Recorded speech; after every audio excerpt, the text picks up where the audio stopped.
ನಾವು ನೋಡ್ಕೊಂಡಿದ್ವಿ. ದಾಸಭಾವದಿಂದ ಜೀವನವನ್ನು ನಡೆಸೋದೇ ನಮ್ಮ ಒಂದು ಬದುಕಿನ ಎಲ್ಲ ರೀತಿಯ ಸಮಸ್ಯೆಗೆ ಪರಿಹಾರ ಅನ್ನುವುದನ್ನು ಈ ಮಂತ್ರದ ಮೂಲಕ ತಿಳಿಸ್ತಾ ಇದ್ದಾರೆ. ದಾಸನಾದವನಿಗೆ ನ ಕ್ಷಮಃ ಕಿಂ, ಅಸಾಧ್ಯವಾದದ್ದೇನಿದೆ, ಅಂದರೆ ಅಸಂಭವವಾದದ್ದು ಏನೂ ಇಲ್ಲ. ಆದ್ದರಿಂದ ಜೀವನದಲ್ಲಿ ನಮ್ಮ ಭಾವ ಹೇಗಿರಬೇಕಪ್ಪ ಅಂತ ಕೇಳಿದ್ರೆ ದಾಸಭಾವದಿಂದ ನಾವು ಇರಬೇಕು. ಏನು ಅಂದಲೇ ನಾವು ಉದಾಹರಣೆಯನ್ನು ಕೂಡ ತಗೊಂಡಿದ್ವಿ. ಏನು, ಹನುಮ ತಾನು ಒಂದೇ ಒಂದು ಬಾರಿ ತಾನು ಯಾರು, ತನ್ನ ಸ್ಥಾನ ಏನು, ತನ್ನ ನೆಲೆ ಏನು, ಬೇರೆಯವರಾದರೆ ಹೇಗೆ ಹೇಳಿಕೊಳ್ತಾರಲ್ವಾ, ಆದರೆ ಅವನು ತಾನು ಒಬ್ಬ ಮಂತ್ರಿ, ಅವನೇನು ಬೇಕಾಬಿಟ್ಟಿಯಾದವನಲ್ಲ, ಮತ್ತೆ ಅಸಾಧಾರಣವಾದ ಬಲವುಳ್ಳವನು. ಎಷ್ಟೆಲ್ಲ ಇದ್ರೂ ಕೂಡ ನಮ್ಮಲ್ಲಾದರೆ ಅಹಂ ಅನ್ನುವ ಭಾವ ಯಾವ ರೀತಿ ಆಡುತ್ತೆ. ಆದರೆ ಆ ಅಹಂ ಅನ್ನುವುದೇ ನಮ್ಮನ್ನು ಈ ಪ್ರಪಂಚಕ್ಕೆ ಮತ್ತೆ ಮತ್ತೆ ತಂದು ಹಾಕುವಂಥದ್ದು. ಆದ್ದರಿಂದ ಆ ಭಾವ ನಮ್ಮನ್ನು ಬಾಧಿಸಬಾರದು ಅನ್ನೋದಾದರೆ, ಆ ಭಾವ ನಮ್ಮನ್ನು ಬಾಧಿಸದೇ ಇರುವುದಕ್ಕೋಸ್ಕರನೇ ಇಷ್ಟೆಲ್ಲ ಸಾಹಿತ್ಯ ಹುಟ್ಟುಕೊಂಡಿದೆ. ಅಂದರೆ ಎಷ್ಟು ಉಪನಿಷತ್ತುಗಳು, ಎಷ್ಟೊಂದು ಶಾಸ್ತ್ರ ಗ್ರಂಥಗಳು, ಎಷ್ಟೊಂದು ಸ್ತೋತ್ರಗಳು, ಎಷ್ಟೆಲ್ಲ ಗುರುಗಳು, ಎಲ್ಲರ ಮೂಲಕ ನಮಗೆ ತಿಳಿಸ್ತಾ ಇರುವಂಥ ತತ್ವ ಏನು, ದಾಸ ಭಾವ ಇದ್ದರೆ ಆಗ ಕಿಂ ನ ಕ್ಷಮಃ, ದಾಸನಾದವನಿಗೆ ಅಸಾಧ್ಯ ಎಂಬುದು, ಅಸಂಭವ ಎಂಬುದು ಏನೂ ಇಲ್ಲ. ದಾಸಭಾವ ಇದ್ದುಬಿಟ್ರೆ ಅಲ್ಲಿ ಪರಮಾತ್ಮ ಮಿಕ್ಕಿದ್ ನಡೆಸ್ತಾನೆ. ಆದ್ದರಿಂದಲೇ ಹನುಮ ಹೇಳುವಾಗ, ಹನುಮ ತಾಯಿ ಸೀತೆಯ ದರ್ಶನವನ್ನ ಮಾಡಿಕೊಂಡು ಬಂದ ಆನಂತರದಲ್ಲಿ ತಾನು ರಾವಣನನ್ನ ನೋಡಿದ. ರಾವಣನ ಜೊತೆಯಲ್ಲಿ ಮಾತಾಡಿದ ಮೇಲೆ ರಾವಣ ಸಿಟ್ಟಾಗಿ ಅವನಿಗೆ ಬಾಲಕ್ಕೆ ಬೆಂಕಿ ಹಚ್ಚುವ ವಿಷಯ ನಿಮಗೆ ಗೊತ್ತಿದೆ. ಅದಾದ ನಂತರ ಅವನು ತಾನು ಆಕಾಶವನ್ನು ಸೇರಿ ಏನೇನು ಮಾಡಬೇಕೋ ಎಲ್ಲ, ಆಗ ಅವನು ಯೋಚನೆ ಮಾಡಿದ, ಅರೆರೇ ನಾನು ಎಂಥ ಕೆಲಸ ಮಾಡಿಬಿಟ್ಟೆ ಅಂತ, ಕೋಪಕ್ಕೆ ತುತ್ತಾಗಿ ಎಂಥ ಕೆಲಸ ಮಾಡಿಬಿಟ್ಟೆ, ಇಷ್ಟು ದೊಡ್ಡ ಅನಾಹುತವನ್ನು ನಾನು ಮಾಡಿಬಿಟ್ನಲ್ಲ ಅಂತ. ಹಾಗೆ ಯೋಚನೆ ಮಾಡುವಾಗ ಅವನಿಗೆ ಗೊತ್ತಾಗ್ತಾ ಬಂತು, ಅಲ್ಲಿ ಆಕಾಶದಲ್ಲಿ ಹೋಗ್ತಾ ಇದ್ದಂಥ ಚಾರರು ಕಿನ್ನರರು ಹೇಳ್ತಾ ಇದ್ರು, ಏನು ಆಶ್ಚರ್ಯ ಅಂದರೆ ಇಷ್ಟೆಲ್ಲ ಅದ್ಭುತವಾದದ್ದು ನಡೆದಿದ್ರು ಸೀತೆ ಇದ್ದ ಜಾಗ ಮಾತ್ರಕ್ಕೆ ಬೆಂಕಿ ತಗಲಿಲ್ಲ, ಅದೇನು ಆಶ್ಚರ್ಯ ಅಂತ ಜನ ಮಾತಾಡ್ತಾ ಇದ್ದಿದ್ದು ಅವನ ಕಿವಿಗೆ ಬಿತ್ತು. ಈಗ ಅವನ ಮನಸ್ಸಿನಲ್ಲಿ ಬಂದ ವಿಚಾರ ಏನಂದ್ರೆ, ರಾಮ ಎನ್ನುವ ಒಂದು ನಾಮದ ಬಲ ಇಷ್ಟೆಲ್ಲ ಕೆಲಸವನ್ನ ಮಾಡ್ತಾ ಇದೆ. ರಾಮನಾಮವನ್ನ ನಾನು ಬಾಯಲ್ಲಿ ಇಟ್ಕೊಂಡಿದ್ದೇನೆ, ಆದ್ದರಿಂದಲೇ ದುಷ್ಕರಂ ನಿಷ್ಪ್ರತಿದ್ವಂದ್ವಂ, ಅಂದ್ರೆ ಇದಕ್ಕೆ ಸರಿಸಾಟಿಯಾದ ಇನ್ನೊಂದು ಕೆಲಸ ಇಲ್ಲ, ಯಾರು ಮಾಡೋಕ್ಕಾಗಲ್ಲ. ಯಾಕೆ, ನಾವೇ ನೋಡಿದ್ವಿ, ಏನಪ್ಪ ಸಮುದ್ರ ಲಂಘನ ಮಾಡಿದ್ರೆ ಲಂಕಾನಗರಿ ಇದೆ, ಲಂಕಾನಗರಿಗೆ ಹೋಗೋರು ಯಾರು? ಸಂಪಾತಿ ಹೇಳ್ದ, ಲಂಕಾನಗರ ಸಮುದ್ರದ ಆಚೆ ಇದೆ, ಲಂಕಾನಗರದಲ್ಲಿ ಸೀತೆ ಇದ್ದಾಳೆ ಎಲ್ಲ ಹೇಳ್ದ. ಹೋಗೋರು ಯಾರು? ನನಗಾಗಲ್ಲ, ನಾನು 20, ನಾನು 50, ನಾನು 70 ಅಷ್ಟೇ ಅಲ್ವೇ? ಆದರೆ ಅಂಥ ದುಷ್ಕರಂ ಇದನ್ನು ನಾನು ಹೇಗೆ ಸಾಧ್ಯ ಮಾಡಿದೆ? ನಾನು ಸಾಧ್ಯ ಮಾಡಲಿಲ್ಲ. ಪರಮಾತ್ಮನ ನಾಮ ನನ್ನ ಬಾಯಲ್ಲಿ ಇದ್ದ ಕಾರಣ, ಪರಮಾತ್ಮ ಭಾವವನ್ನು ನಾನು ಇಟ್ಕೊಂಡಿದ್ದ ಕಾರಣ, ಆದ್ರಿಂದಲೇ ನಮೋಸ್ತು ರಾಮಾಯ ಸಲಕ್ಷ್ಮಣಾಯ ದೇವ್ಯೈ ಚ ತಸ್ಯೈ ಜನಕಾತ್ಮಜಾಯೈ, ಆ ಮಾತನ್ನು ಅವನು ಅದೆಷ್ಟು ಬಾರಿ ಹೇಳ್ತಾನೆ ಸುಂದರಕಾಂಡದಲ್ಲಿ. ಅಂದರೆ ಆ ರಾಮಪ್ರಭುವಿನ ಒಂದು ಸಂಪರ್ಕ ಇದ್ದ ಕಾರಣ ಇಂಥ ದುಷ್ಕರವಾದ ನಿಷ್ಪ್ರತಿದ್ವಂದ್ವವಾದ ಕೆಲಸವನ್ನು ನನಗೆ ಮಾಡೋದಕ್ಕೆ ಸಾಧ್ಯ ಆಯಿತು. ಅಷ್ಟೇ ಅಲ್ಲ, ಬೆಂಕಿ ನನಗೆ ಸುಡದೇ ಇರುವುದಕ್ಕೆ ಏನು ಕಾರಣ? ನನ್ನಪ್ಪನಿಗೆ ಸ್ನೇಹಿತ ಅಗ್ನಿ ಹಾಗೆ ಅನ್ಕೊಳ್ಳೋಣ ಅಂದರೆ ಅಲ್ಲ, ಶ್ರೀರಾಮಚಂದ್ರ ಪ್ರಭುವೇ ನನಗೆ ಬೆಂಕಿ ಹಚ್ಚಿದಾಗಲೂ ಕೂಡ ಬಾಲಕ್ಕೆ ಹಚ್ಚಿದ್ದು ಮೈಗೆ ಬರಲ್ವೇ? ಆದರೆ ಬಾಲಕ್ಕೆ ಹಚ್ಚಿದ್ದು ನನ್ನ ಸುಡದೇ ಇರೋದಕ್ಕೆ ಕಾರಣ ಏನು? ಶ್ರೀರಾಮಚಂದ್ರ ಪ್ರಭು. ಹಾಗೆ ಸಮುದ್ರ ಲಂಘನ ಸಂದರ್ಭದಲ್ಲಿ ಬಂದಂಥ ವಿಪತ್ತುಗಳು ಎಷ್ಟೆಷ್ಟು. ಮೈನಾಕ ಆದರೂ ಸಾತ್ವಿಕ, ರಾಜಸ ತಾಮಸ ಅಡಚಣೆಗಳು ಉಂಟಾಯಿತು, ಲಂಕಿಣಿಯ ಅಡಚಣೆ ಉಂಟಾಯಿತು. ಹಾಗೆ ಯುದ್ಧ ರಣರಂಗ ಎಂಥ ಘೋರವಾದ ಯುದ್ಧ ಆಯಿತು. ಎಲ್ಲರೂ ಅಪ್ರತಿಮರೇ. ಇಂದ್ರಜಿತ್ತೇನು ಕಡಿಮೆ ಅಲ್ಲ, ಅಕ್ಷಕುಮಾರ ಕಡಿಮೆ ಅಲ್ಲ. ಅಂತ ಎಲ್ಲರನ್ನ ಎದುರಿಸುವ ಸಾಮರ್ಥ್ಯ ಬಂದಿದ್ದು ಎಲ್ಲಿಂದ? ದಾಸ ದಾಸ. ಆದ್ರಿಂದಲೇ ಅವನು ಮಾತು ಮಾತಿಗೆ ಘೋಷಣೆ ಮಾಡ್ತಾನೆ, ದಾಸೋಹಂ ಕೋಸಲೇಂದ್ರಸ್ಯ. ಒಂದು ರಣರಂಗ, ಒಂದು ಘಟ್ಟ ಬಂತ, ಅಲ್ಲಿ ಮುಗಿದ ಮೇಲೆ ಕೂಗದೇನು? ದಾಸೋಹಂ ಕೋಸಲೇಂದ್ರಸ್ಯ. ಇಷ್ಟು ನಾನು ಯಾಕೆ ಒತ್ತಿ ವಿವರಿಸಿ ಹೇಳ್ತಾ ಇದ್ದೀನಿ ಅಂದರೆ, ಎಲ್ಲ ಉಪನಿಷತ್ತುಗಳು ನಮಗೆ ಬೋಧೆ ಮಾಡೋದು ಅದು ಒಂದೇ ತತ್ವವನ್ನ. ಪರಮಾತ್ಮನಿಗೆ ದಾಸನಾಗಿದ್ದು ಬಿಡಪ್ಪ, ಪರಮಾತ್ಮನಿಗೆ ಎಲ್ಲ ಕೊಟ್ಟು ಬಿಡು. ಭಗವದ್ಗೀತೆಯಲ್ಲಿ ಗೀತಾಚಾರ್ಯ ಅನೇಕ ಬಾರಿ ಹೇಳ್ತಾನೆ, ಭಾಗವತ ಹೇಳುತ್ತೆ. ಹಾಗೆ ನಾವು ಕೊಟ್ಟು ಬಿಟ್ಟಾಗ ಅದು ನಮ್ಮನ್ನ ಬಾಧಿಸಲ್ಲ. ಕೊಡದೇ ಇದ್ದಾಗ ಪಾಪವೋ ಪುಣ್ಯವೋ ನಿನ್ನನ್ನು ಬಾಧಿಸುತ್ತೆ, ಕರ್ಮವೋ ಯಾವುದೋ ಒಂದು ನಿನ್ನನ್ನು ಬಾಧಿಸುತ್ತೆ. ಅದು ಬಾಧಿಸದೇ ಇರಬೇಕು ಅನ್ನೋದಾದರೆ ಪರಮಾತ್ಮನ ದಾಸನಾಗಿ ಬದುಕು. ಅದು ಒಂದು. ಎರಡನೇದು, ಇಂಥ ಅಸಾಧ್ಯವಾದ ಭವಸಾಗರ ದಾಟದೇ ಇರುವುದಕ್ಕೆ ನಮಗೆ ಏನು ಕಾರಣ? ನಾನೆಂಬ ಭಾವ ಕಾರಣ. ಆ ದಾಸ ಭಾವ ಬಂದ್ಬಿಟ್ರೆ ದುಷ್ಕರಂ ನಿಷ್ಪ್ರತಿದ್ವಂದ್ವಂ, ಯಾರೂ ಎದುರಿಸಲಾಗದ, ಯಾರೂ ದಾಟಲಾಗದೇ ಇರುವಂತಹ ಭವವನ್ನೂ ಕೂಡ ದಾಟುವುದಕ್ಕೆ ಸಾಧ್ಯ ಆಗುತ್ತೆ. ಆ ಒಂದು ತತ್ವವನ್ನ ಈ ಶ್ಲೋಕದಲ್ಲಿ ಆಚಾರ್ಯರು ನಮಗೆ ಹೇಳ್ತಾ ಇದ್ದಾರೆ. ಆದ್ರಿಂದ ಇದು ಮತ್ತೆ ಹೇಳ್ತಾ ಇದ್ದೇನೆ, ಎಲ್ಲ ಶಾಸ್ತ್ರಗಳ ಸಾರಭೂತವಾದ ಮಾತು. ನೀನು ಏನು ಮಾಡ್ತಾ ಇದೆಯೇ ಅದನ್ನ ಪರಮಾತ್ಮನ ಪಾದಕ್ಕೆ ಅರ್ಪಣೆ ಮಾಡು. ನೀನು ಏನು ನೋಡ್ತಾ ಇದೆಯೇ ಪರಮಾತ್ಮನ ಪಾದಕ್ಕೆ ಅರ್ಪಣೆ ಮಾಡು. ಏನು ಹೇಳ್ತಾ ಇದೆಯೇ ಪರಮಾತ್ಮನ ಪಾದಕ್ಕೆ ಅರ್ಪಣೆ ಮಾಡು. ಏನು ಕೇಳ್ತಾ ಇದೆಯೇ ಪರಮಾತ್ಮನ ಪಾದಕ್ಕೆ ಅರ್ಪಣೆ ಅರ್ಪಣೆ. ಹಾಗೆ ಅರ್ಪಣೆ ಮಾಡುವಾಗ ಇದು ಕೇವಲ ನಿನ್ನ ಯಂತ್ರ ಮಾತ್ರವಪ್ಪ ಅನ್ನುವ ಒಂದು ಭಾವದಿಂದ ಬದುಕಿದರೆ ಆಗ ಬದುಕು ನಿನಗೆ ದುರ್ಭರ ಆಗೋದಿಲ್ಲ, ಬದುಕು ನಿನ್ನನ್ನು ಬಂಧಿಸೋದಿಲ್ಲ. ನಿನ್ನ ಈ ಬಂಧನದಿಂದ ನೀನು ಬಿಡುಗಡೆ ಹೊಂದಬೇಕು ಅಂದರೆ ಇರುವುದು ಇದು ಒಂದೇ ದಾರಿ. ಅದನ್ನ ಇಲ್ಲಿ ನಮಗೆ ತಿಳಿಸಿ ಹೇಳ್ತಾ ಇದ್ದಾರೆ. ಆದ್ರಿಂದಲೇ ಮಂದ ಮನಃ ಮಾಭೀಹಿ, ಮನಸ್ಸೇ ಹೆದರಬೇಡ. ನಾವು ನೋಡಿದ್ದೇವೆ ಇದನ್ನ, ಮತ್ತೆ ನೆನಪು ಮಾಡಿಕೊಡ್ತಾ ಇದ್ದೀನಿ ಅಷ್ಟೇ. ಹೆದರಿಕೆ ಯಾವಾಗ ನಮಗೆ ಶುರುವಾಗೋದು? ರಾತ್ರಿಯಾದಾಗ. ಬೆಳಗ್ಗೆ ಎಲ್ಲ ರಾಜಾರೋಷವಾಗಿರ್ತೇವೆ, ರಾತ್ರಿಯಾದಾಗ ಬೇಡದ್ದೆಲ್ಲ ಜನ್ಮ ಜನ್ಮದ್ದೆಲ್ಲ ಬಂದುಬಿಡುತ್ತೆ ಚಿಂತನೆಗಳು, ಯಾವ್ಯಾವುದೋ. ಆ ಎಲ್ಲ ಚಿಂತನೆಗಳ ಬಾಧೆ ಇದ್ದಾಗ ಯಾವುದು ನಿನ್ನನ್ನು ಉಪಕರಿಸುತ್ತಪ್ಪ? ಪರಮಾತ್ಮ ಅಂದುಬಿಡು, ಎಲ್ಲ ದೂರ ಆಗುತ್ತೆ, ಎಲ್ಲವೂ ಎಲ್ಲ ಅಡಚಣೆಗಳು ಹೋಗುತ್ತೆ. ಕೃಷ್ಣ ಅಂತ ಕೂಗಿದ್ಲು, ಎಂಥ ಬ್ರಹ್ಮಶಿರವನ್ನ ಅಡ್ಡಪಡಿಸಿ ಅದನ್ನು ದೂರ ತಳ್ಳಿತು ಕೃಷ್ಣ ಎಂಬ ನಾಮ. ಹಾಗೆ ಪರಮಾತ್ಮನ ನಾಮಕ್ಕೆ ಆ ಶಕ್ತಿ ಇದೆಯಪ್ಪ. ಆದ್ರಿಂದ ಮಂದ ಮನಃ ಮಾಭಿಹಿ, ಹೆದರಬೇಡ. ಮತ್ತೆ ಯಮನ ಬಾಧೆ ಏನೇನೋ, ಯಾಮೀಹಿ ಚಿರಂ ಯಾತನಾಹ, ಒಂದು ದಿವಸ ಎರಡು ದಿವಸಕ್ಕೆ ಮುಗಿಯುವಂಥ ಬಾಧೆ ಅಲ್ಲ. ಆ ಯಮ ಬಾಧೆಗಳು ಕೂಡ ಪರಮಾತ್ಮನ ನಾಮ ಸ್ಮರಣೆಯಿಂದ ಸುಲಭವಾಗಿ ಹೊಟ್ಟೋಗುತ್ತೆ. ಆದ್ರಿಂದಲೇ ಅವ್ರು ಏನು ಹೇಳಿದ್ರು? ದಿವಿವಾ ಭುವಿವಾ ಮಮಾಸ್ತು ವಾಸಃ, ನರಕೇವಾ ನರ, ಎಲ್ಲಿ ಬೇಕಾದ್ರೂ ಬಿಸಾಕಪ್ಪ, ನಿನ್ನ ನಾಮ ನಾಲ್ಗೆಯಲ್ಲಿ ಇದ್ದುಬಿಟ್ರೆ ನಂಗೇನು ಬಾಧೆ ಇಲ್ಲ, ನಂಗೇನು ಕಷ್ಟ ಇಲ್ಲ. ನಿನ್ನ ನಾಮ ನನ್ನ ನಾಲ್ಗೆ ಕೊಡು, ನಿನ್ನಲ್ಲಿ ಭಕ್ತಿ ನನಗೆ ಕೊಡು. ಅದನ್ನೇ ಮತ್ತೆ ಮತ್ತೆ ಈ ಎಲ್ಲ ಶ್ಲೋಕಗಳಲ್ಲಿ ಒತ್ತಿ ನಮಗೆ ತಿಳಿಸಿ ಹೇಳ್ತಾ ಇದ್ದಾರೆ. ಆದ್ರಿಂದ ಅಮೀ ನ ಪ್ರಭವಂತಿ, ಯಾವುದು ಅಂದ್ರೆ ಯಮನೂ ಕೂಡ ನಮ್ಮ ಮೇಲೆ ಏನು ಪ್ರಭಾವ ಬೀರಕ್ಕಾಗಲ್ಲ. ಯಾಕೆ ಅಂದ್ರೆ ನಮ್ಮ ಬಾಯಲ್ಲಿ ಪರಮಾತ್ಮ ಇದ್ದಾನೆ, ನಮಗೆ ರಕ್ಷಕನಾಗಿ ಪರಮಾತ್ಮ ಇದ್ದಾನೆ. ಬ್ರಹ್ಮಶಿರ ಅಂಥೋದನ್ನೇ ಅವನು ದೂರ ಮಾಡಿಬಿಟ್ಟ. ಇದನ್ನು ಕೂಡ ನಾವು ನೋಡೋದಾದ್ರೆ, ಇಂದ್ರ ವೃತ್ರನ ವಧೆಯನ್ನ ಮಾಡಿದ.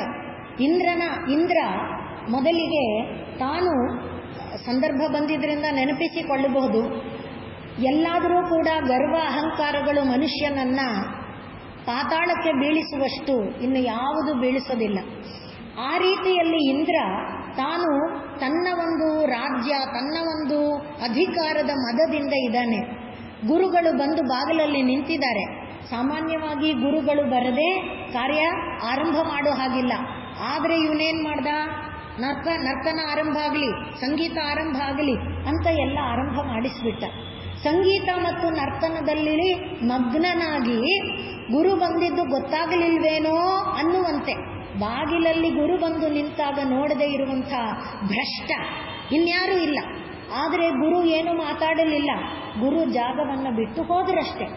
ಈಗ ಅವನಿಗೆ ಸ್ವಲ್ಪ ಹೊತ್ತಾದ ಮೇಲೆ ತನ್ನ ಗರ್ವದ ಪ್ರಭಾವ ಅರ್ಥ ಆಯಿತು. ನಾನು ಈ ಥರ ಮಾಡಬಾರ್ದಾಗಿತ್ತು ಅನ್ನುವುದರ ಅರಿವು ಬಂತು. ತಕ್ಷಣ ಅವನು ಗುರುವಿನ ಮನೆಗೆ ಹೋದ. ಅವನೇನು ಅನ್ಕೊಂಡಿದ್ದ, ತಾನು ಗುರುವನ್ನ ಬನ್ನಿ ಅಂತ ಕರೀದೇ ಇದ್ರು ಗುರು ಬಂದ್ಬಿಡ್ತಾನೆ ಅನ್ಕೊಂಡಿದ್ದ. ಬರಲಿಲ್ಲ, ಸೀದಾ ಹೊರಟೋದ್ನಲ್ಲ. ಆದ್ರಿಂದ ಇವನಿಗೆ ಪುಕ ಶುರುವಾಯಿತು. ಗುರುವಿನ ಅವಕೃಪೆಗೆ ಒಳಗಾದರೆ ನಮಗಾಗುವಂಥ ನಷ್ಟ ಎಂಥ ಘೋರ ನಷ್ಟ. ಆ ಭಯದಿಂದ ಅವನೇನು ಮಾಡ್ದ, ತಕ್ಷಣ ಸಭೆಯನ್ನ ನಿಲ್ಲಿಸಿ ಗುರುವಿನ ಮನೆಗೆ ಹೋದರೆ ಗುರು ಇಲ್ಲ. ಗುರುವನ್ನ ಎಲ್ಲ ಕಡೆಯಲ್ಲಿ ಹುಡುಕಿಸಿದ್ರು, ಸಿಕ್ಕಲಿಲ್ಲ. ಆಗ ಬ್ರಹ್ಮನ ಹತ್ರ ಹೋಗಿ ಬೇಡ್ಕೊಂಡ. ಆಗ ಬ್ರಹ್ಮ ಹೇಳಿದ, ಬೃಹಸ್ಪತಿಗೆ ಸಮಾನನಾದವನು ಇನ್ನೊಬ್ಬ ಇಲ್ಲಪ್ಪ, ಇನ್ನು ಬೇಕೇ ಬೇಕು, ಗುರು ಇಲ್ಲದೆ ಕೆಲಸ ಆಗಲ್ಲ. ಆದ್ರಿಂದ ನಿನಗೆ ಗುರು ಬೇಕೇ ಬೇಕು ಅಂದ್ರೆ ಈಗ ಇರುವವನು ತ್ವಷ್ಟೃವಿನ ಮಗನಾದಂಥ ವಿರೋಚನ, ಆ ವಿರೋಚನನನ್ನ ನೀನು ಗುರುವಾಗಿ ಆಶ್ರಯಿಸಿಕೋ ಅಂತ ಹೇಳಿದ. ಹಾಗಾಗಿ ತ್ವಷ್ಟ ಎನ್ನುವವನು ಪ್ರಜಾಪತಿ, ಅವನು ಬ್ರಹ್ಮನ ಮಾನಸ ಪುತ್ರರಲ್ಲಿದ್ದಾನೆ. ಅವನ ಮಗ ವಿರೋಚನನ ಬಳಿಗೆ ಇವನು ಬಂದ. ಈಗ ಹೇಳ್ತಾ ಇರುವ ಮಾತು ಮುಖ್ಯವಾದ್ದು. ಆ ವಿರೋಚನ ಏನು ಮಾಡಿದ, ಇಂದ್ರನಿಗೆ ನಾರಾಯಣ ಕವಚ ಎಂಬ ನಾಮವನ್ನು ಬೋಧೆ ಮಾಡಿದ. ಅದನ್ನ ನಾನೀಗ ನಿಮಗೆ ಹೇಳ್ತಾ ಇರೋದು. ನಾರಾಯಣ ಅನ್ನುವ ಒಂದು ನಾಮ ಇದ್ದರೆ, ಆ ನಾಮದ ಕವಚ ಇದ್ದರೆ ಯಾರು ಏನೂ ಮಾಡೋಕ್ಕಾಗಲ್ಲ. ಅಮಿ ನಹ ನ ಪ್ರಭವಂತಿ, ಇವರು ಯಾರು ನಮ್ಮ ಮೇಲೆ ಏನು ಪ್ರಭಾವ ಬೀರಕ್ಕಾಗಲ್ಲ. ನಾರಾಯಣ ಕವಚವನ್ನ ವಿರೋಚನನಿಂದ ಪಡ್ಕೊಂಡ. ಅದನ್ನ ಜಪಿಸಿ ತಾನು ಕಳೆದುಕೊಂಡಿದ್ದಂಥ ರಾಜ್ಯವನ್ನ ವಾಪಸ್ಸು ಪಡ್ಕೊಂಡ. ಗುರು ಇಲ್ಲ ಅಂದ ಕೂಡಲೇ ಅಸುರರು ಏನ್ ಮಾಡಿದ್ರು, ಇವನನ್ನ ಸದೆ ಬಡಿಯೋದು ಸುಲಭ ಅಂತ ಬಡ್ದು ಹಾಕ್ಬಿಟ್ರು. ಹಾಗಾಗಿ ರಾಜ್ಯನೂ ಇಲ್ಲ, ಗುರುನೂ ಇಲ್ಲ. ಅಂಥ ಒಂದು ಸ್ಥಿತಿಯಲ್ಲಿ ವಿರೋಚನನ ಬಳಿಯಲ್ಲಿ ನಾರಾಯಣ ಕವಚ ಮಂತ್ರವನ್ನ ಪಡ್ಕೊಂಡಂಥ ಇಂದ್ರ ಮತ್ತೆ ರಾಜ್ಯವನ್ನ ಹಿಂತಿರುಗಿ ಪಡೆದ. ಆದರೂ ಇವನಿಗೆ ವಿರೋಚನ ಮೋಸ ಮಾಡ್ತಾ ಇರೋದು ಗೊತ್ತಾಗ್ತಿತ್ತು. ಯಾಕೆ ಅಂದ್ರೆ ವಿರೋಚನನ ತಂದೆ ದೈವ ವರ್ಗಕ್ಕೆ ಸೇರಿದ್ರು, ತಾಯಿ ದೈತ್ಯ ವರ್ಗಕ್ಕೆ ಸೇರಿದವಳು. ಆದ್ರಿಂದ ವಿರೋಚನ ಒಂದು ಮುಖದಲ್ಲಿ ದೇವತೆಗಳಿಗೆ, ಇನ್ನೊಂದು ಮುಖದಲ್ಲಿ ದಾನವರಿಗೆ ಹೆಲ್ಪ್ ಮಾಡ್ತಾ ಇದ್ದ. ಇವನು ವಂಚನೆ ಮಾಡ್ತಾ ಇದ್ದಾನೆ ಅನ್ನೋದು ಒಂದು ದಿವಸ ಇಂದ್ರನಿಗೆ ಗೊತ್ತಾಗ್ಬಿಡ್ತು. ಆಗ ಇಂದ್ರ ಏನ್ ಮಾಡ್ದ, ತನ್ನ ವಜ್ರಾಯುಧವನ್ನ ಸೆಳೆದು ವಿರೋಚನನ ತಲೆ ತೆಗೆದುಬಿಟ್ಟ. ಆಗ ತ್ವಷ್ಟೃ ಪ್ರಜಾಪತಿಗೆ ತುಂಬ ಕೋಪ ಬಂತು. ನನ್ನ ಮಗನಿಂದ ವಿದ್ಯೆ ಪಡ್ಕೊಂಡ, ನನ್ನ ಮಗನಿಂದ ರಾಜ್ಯವನ್ನ ಪಡ್ಕೊಂಡ, ನನ್ನ ಮಗನನ್ನೇ ಕೊಂದಿದ್ದಾನೆ, ಎಂಥ ಕೃತಜ್ಞನ ಇವನು, ಇವನನ್ನು ಉಳಿಸಬಾರ್ದು ಅಂತ ಅವನು ಒಂದು ಹೋಮವನ್ನ ಆರಂಭ ಮಾಡಿದ. ಹಾಗೆ ಮಾಡಿದ ಹೋಮದಲ್ಲಿ ಬಂದವನೇ ವೃತ್ರ. ಈಗ ವೃತ್ರ ಇಂದ್ರನನ್ನ ಕೊಲ್ಲುವುದಕ್ಕಾಗಿ ಉತ್ಪನ್ನ ಆಗಿರುವವನು. ಮತ್ತೆ ಈ ಭಾಗನ ಗಮನಿಸಿ, ಇಂದ್ರನನ್ನ ಕೊಲ್ಲುವುದಕ್ಕೆ ವೃತ್ರನನ್ನ ಪಡೆದಿದ್ದಾನೆ ತ್ವಷ್ಟೃ ಪ್ರಜಾಪತಿ. ಅವನು ಆ ವೃತ್ರ ಮತ್ತು ಇಂದ್ರನ ಜೊತೆಯಲ್ಲಿ ಯುದ್ಧ ನಡೀತಿರುವಾಗ ಇಂದ್ರನ ಕೈಯಲ್ಲಿದ್ದಂಥ ಗದೆ ಬಿದ್ದೋಯ್ತು. ಐರಾವತ ಆನೆ ಇವನ ಗುದ್ದಿದ್ದಕ್ಕೆ, ಯಾರು ವೃತ್ರ ಗುದ್ದಿದ್ದಕ್ಕೆ 7 ಹೆಜ್ಜೆ ಹಿಂದಕ್ಕೆ ಹೋಯಿತು. ಆಗ ಇವನು ಬೇಕಾದ ಹಾಗೆ ಬೈದ, ನಿನ್ನಂಥವನನ್ನ ಏನು ಮಾಡಿದ್ರು, ಕೆಳಗೆ ಬಿದ್ದಿದೆಯಲ್ಲ, ಈಗ ಕೊಂದಾಕ ಬಿಡಬಹುದು, ಆದರೂ ನಾನು ಕೊಲ್ಲಲ್ಲ, ಮೇಲೇಳು, ನಿನ್ನ ಆನೆ ಮೇಲೆ ಕೂತ್ಕೋ, ಆಯುಧವನ್ನ ತಗೋ, ಯುದ್ಧ ಮಾಡು ಅಂತ ಹೇಳಿ ಅವನು ಯುದ್ಧಕ್ಕೆ ಪ್ರಚೋದನೆ ಕೊಟ್ಟ. ಈಗ ಏನು ಮಾಡಿದ, ಇಂದ್ರ ಬಂದು ವೃತ್ರನ ಬಲಗೈಯನ್ನ ಕತ್ತರಿಸ್ದ. ಆದರೆ ವೃತ್ರ ಎಡಗೈಯಲ್ಲೇ ಯುದ್ಧ ಮಾಡ್ತಿದ್ದ, ಎಡಗೈಯನ್ನೂ ಕತ್ತರಿಸ್ದ. ಈಗ ವೃತ್ರ ಬಾಯಿ ತೆರೆಕೊಂಡು ಬಂದವನು ಐರಾವತ ಆನೆಯೊಡಗೂಡಿದ ಇಂದ್ರನನ್ನ ನುಂಗಿಬಿಟ್ಟ. ಆದರೆ ಎಲ್ಲಾ ದೇವತೆಗಳು ಹಾಹಾಕಾರ ಮಾಡಿದ್ರು. ಆದರೆ ಒಳಗಡೆ ಇಂದ್ರನಿಗೆ ಏನೂ ಆಗಲಿಲ್ಲ. ಯಾಕೆ? ನಾರಾಯಣ ಕವಚ. ಅದಕ್ಕೋಸ್ಕರ ಇಷ್ಟು ಮಾತು. ಪರಮಾತ್ಮ ಅನ್ನುವನೊಬ್ಬ ಇದ್ದಾನೆ ಅಂದ್ರೆ ಅಮೀನಃ ನ ಪ್ರಭವಂತಿ, ನಾಮೀನ ಪ್ರಭವಂತಿ. ಯಾಕೆ? ಸ್ವಾಮೀನನು ಶ್ರೀಧರ, ನಮ್ಮ ಸ್ವಾಮಿ ಶ್ರೀಧರ. ಯಾರೇನಯ್ಯ ಮಾಡ್ತಾರೆ ಅದು ನಮಗಿರ್ಬೇಕು. ಆದ್ರಿಂದ ನೋಡಿ, ನಾರಾಯಣ ಕವಚ ಇದ್ದಿದ್ದ ಕಾರಣಕ್ಕೆ ಏನೂ ಆಗಲಿಲ್ಲ. ನಾರಾಯಣ ಕವಚದ ಮಹಿಮೆ ಇಷ್ಟಕ್ಕೆ ಮುಗಿಯಲ್ಲ. ಭಾಗವತದಲ್ಲಿ ಯಾರೋ ಒಬ್ಬ ನಾರಾಯಣ ಕವಚವನ್ನು ಜಪ ಮಾಡ್ತಾ ಇದ್ದವನ ಶರೀರ ತ್ಯಾಗ ಆಗಿದೆ, ಗೊತ್ತಿಲ್ಲ. ಅಂದರೆ ಅದಕ್ಕೆ ಸಂಸ್ಕಾರಾದಿಗಳೇನಾಗಿಲ್ಲ. ಒಂದು ಸಲಿ ಚಿತ್ರರಥ ಆಕಾಶದಲ್ಲಿ, ಗಂಧರ್ವ ರಾಜ ಆಕಾಶದಲ್ಲಿ ಪರಿವಾರದೊಡಗೂಡಿ ವಿಮಾನದಲ್ಲಿ ಹೋಗ್ತಾ ಇದ್ದಾನೆ. ಒಂದು ಜಾಗದಲ್ಲಿ ವಿಮಾನ ತಲೆಕೆಳಕಾಗಿ ಬಿದ್ದೋಯ್ತು. ಯಾಕೆ ಈ ಥರ ಆಯಿತು? ವಿಮಾನ ತಲೆಕೆಳಕಾಗಿ ಎಲ್ಲರೂ ಬಿದ್ದೋದ್ರು. ತಕ್ಷಣ ಇವನು ಮೇಲೆದ್ದ, ಮತ್ತೆ ದೇವಲೋಕಕ್ಕೆ ಹೋಗಿ ಕೇಳ್ದ, ಯಾಕೆ ವಿಮಾನ ಬಿದ್ದೋಯ್ತು? ಆಗ ಬ್ರಹ್ಮ ಹೇಳ್ದ, ನೋಡಪ್ಪ, ನಾರಾಯಣ ಕವಚ ಜಪ ಮಾಡ್ತಾ ಇದ್ದವನು ಅಲ್ಲಿ ಶರೀರ ತ್ಯಾಗ ಮಾಡಿದಾನೆ, ಅವನ ಮೂಳೆಗಳಲ್ಲಿದೆ ನೋಡಿ ನಾರಾಯಣ ಕವಚದ ಬಲ ಎಷ್ಟಿದೆ. ನಮಗೆ ಕೊರತೆ ಇರೋದೇನು? ವಿಶ್ವಾಸ ಅಷ್ಟೇ, ನಂಬಬೇಕು. ಆದ್ರಿಂದಲೇ ರಾಮಾನುಜರು ರಕ್ಷಿಷ್ಯತೀತಿ, ವಿಶ್ವಾಸ ಇಡುಪ್ಪ, ವಿಶ್ವಾಸ ಇಡು. ಕೂಗಿದರೆ ಯಾಕೆ ಬರಲ್ಲ ಪರಮಾತ್ಮ? ಅದಕ್ಕೆ ನಾಮೀನ ಪ್ರಭವಂತಿ ಸ್ವಾಮೀನನು ಶ್ರೀಧರ. ನಮ್ಮ ಸ್ವಾಮಿ ಶ್ರೀಧರ, ಆಶ್ರಯಿಸಿದವರನ್ನೆಲ್ಲ ಧರಿಸ್ತಾನವನು, ಆಶ್ರಯಿಸಿದವರನ್ನ ಕಾಪಾಡ್ತಾನೆ, ಪೋಷಿಸ್ತಾನೆ, ರಕ್ಷಿಸ್ತಾನೆ. ಯಾತಕ್ಕೆ ಕೂಗಲ್ಲ? ಯಾತಕ್ಕೆ ನಾರಾಯಣ ಅನ್ನಲ್ಲ? ಆದ್ದರಿಂದ ಆಲಸ್ಯಂ ವ್ಯಪನೀಯ ಭಕ್ತಿ ಸುಲಭಂ ಧ್ಯಾಯಸ್ವ ನಾರಾಯಣಂ. ಒಂದು ಬಾರಿ ನಾರಾಯಣ ಅನ್ನಬಾರ್ದೇನಪ್ಪ. ಅವನೇನ್ ಮಾಡ್ತಾನೆ? ಎಲ್ಲ ವ್ಯಸನವನ್ನ ದೂರ ಮಾಡಿಬಿಡ್ತಾನೆ.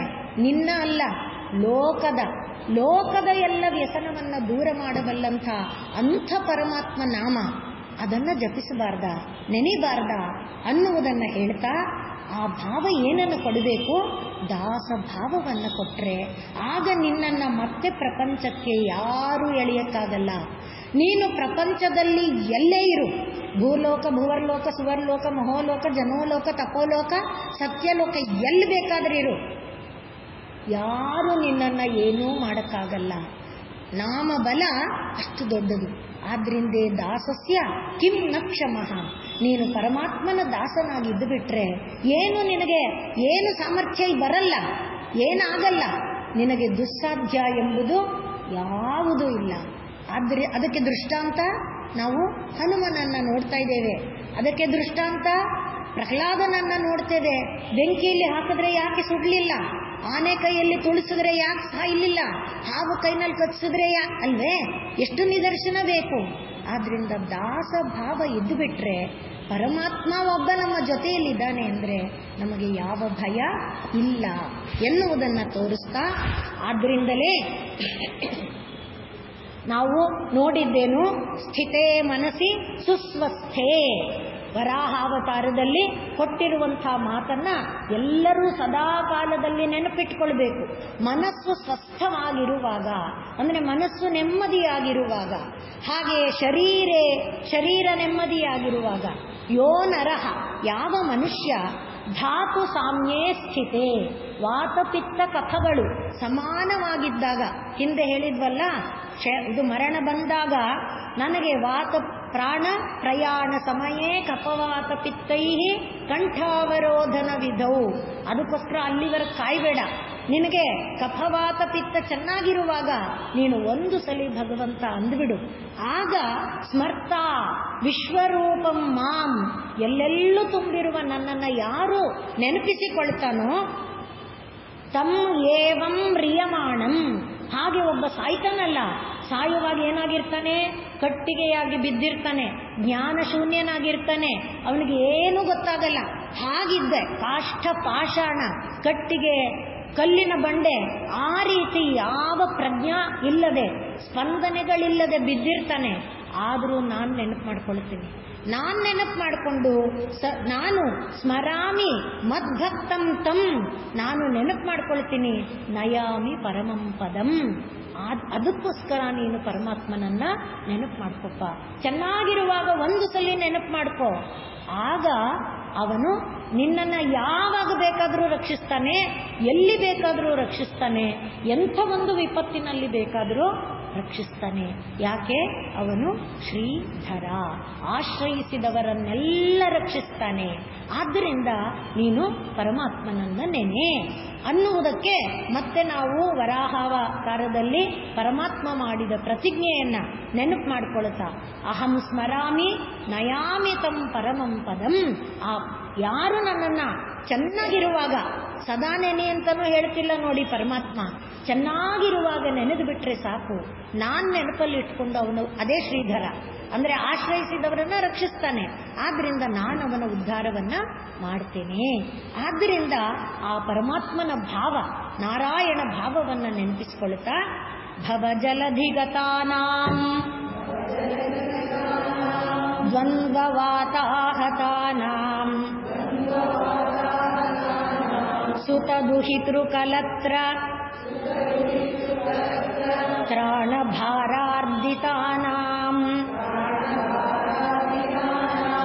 ಇದು ಒಂದೇ ಪದ, ನಿಮ್ಗೆ ಹೇಳಕ್ಕೋಸ್ಕರ ಒಡೆದಿದ್ದೀನಷ್ಟೇ, ಒಡೆದು ನಿಲ್ಲಿಸೋದು ಬೇಡ.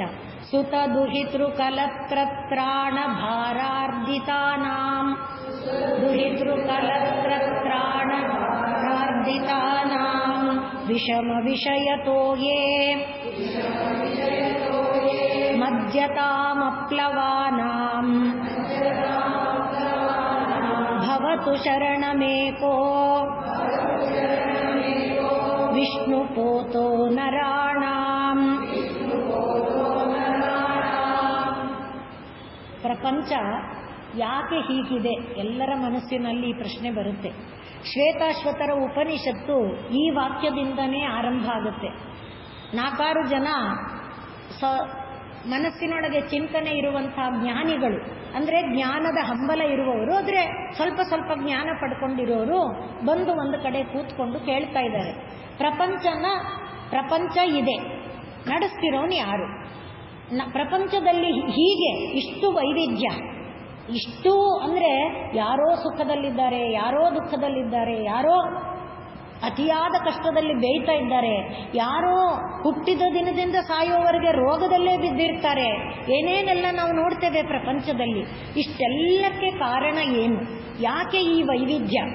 ಈ ರೀತಿಯಾದ 6 ಪ್ರಶ್ನೆಗಳನ್ನು ಇಟ್ಟುಕೊಂಡು ಶ್ವೇತಾಶ್ವತರ ಉಪನಿಷತ್ತು ಆರಂಭ ಆಗುತ್ತೆ. ಆ ಎಲ್ಲಕ್ಕೆ ಉತ್ತರವನ್ನ ನಾವು ಇಲ್ಲಿ ನೋಡ್ತಾ ಇದ್ದೇವೆ. ಆ ಎಲ್ಲಕ್ಕೆ ಉತ್ತರವನ್ನ ಶ್ವೇತಾಶ್ವತರ ಉಪನಿಷತ್ತು ಕೊಡುತ್ತೆ. ಹಾಗೆ ಕೊಡುವಾಗ ಅದು 6 ಅಧ್ಯಾಯಗಳಲ್ಲಿ ಈ ವಿಚಾರವನ್ನ ಚಿಂತನೆ ಮಾಡುತ್ತೆ.